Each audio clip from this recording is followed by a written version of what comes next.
어느 누가 나는 유학 가서 마약 하겠어요. 나는 유학 가서 실패할 거예요. 이런 친구 아무도 없겠죠. 다 열정과 의지와 각오를 다지고 가지만 유학의 현실이 이렇다 보니까 유학을 가고자 하지만 유학이 아닌 입시 준비만 하고 가다 보니까 열의 9명은 무너지고 실패하는 이런 생활을 하게 된다.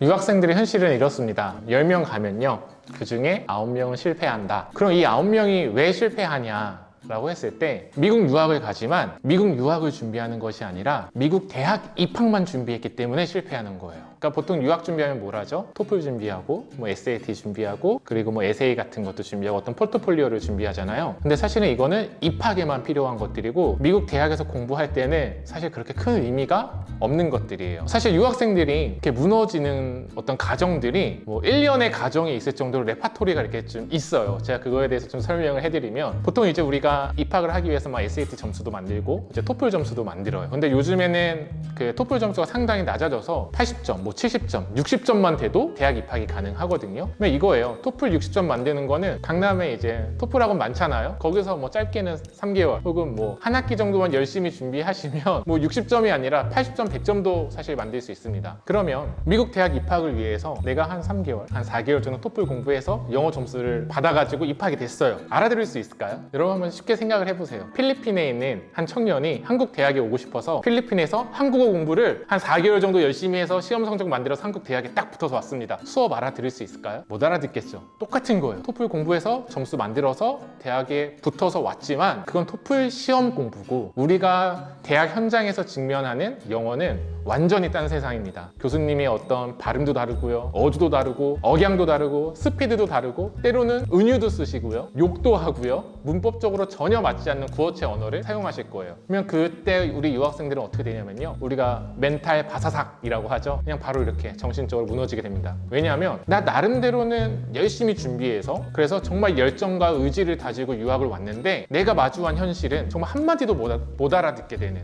특히 어떤 뭐 토론 수업을 한다거나 이랬을 때 토론은 말로서 상대방을 제압하거나 설득해야 되는 거잖아요. 토론 수업 같은 데 들어갔을 때 정말 한마디도 못하는 이런 일들이 이제 발생하기 시작하고, 또 동시에 문화적으로 많이 달라요. 미국은 뭐 정의라는 개념도 사실 없고, 그래 너 뭔가 한번 봐줄게 이런 게 없어요. 그냥 조금만 늦어도 그냥 얄짤없습니다. 어떤 이런 문화적 차이. 그래서 학업적으로도 문화적으로도 상당히 위축되고, 내가 예상한 것과 다른 유학생활을 하다 보니까 어떻게 되냐면 낡고 오래된 자기 기숙사에 들어와서 계속 카카오톡을 하기 시작하는 겁니다. 한국에 있는 친구들하고. 왜? 시차가 반대니까 잘 맞아요. 그래서 카카오톡하고 유튜브하고 게임하고 계속 이렇게 다운 됩니다. 근데 이렇게 다운 되다가 어느 순간에 다시 밖으로 나오기 시작해요. 그냥 밖으로 나서 뭘 하냐, 자기와 비슷한 처지에 놓여 있는 사람들을 찾기 시작합니다. 유학생들하고 이제 어울려 다니기 시작하는 거예요.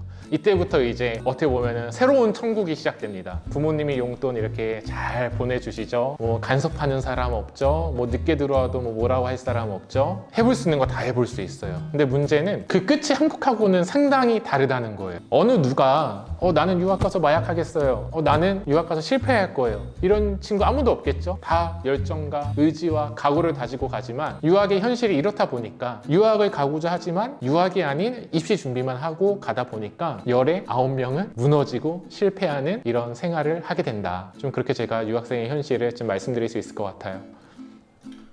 혹시 마약 해보셨나요? 저는 안 해봤습니다.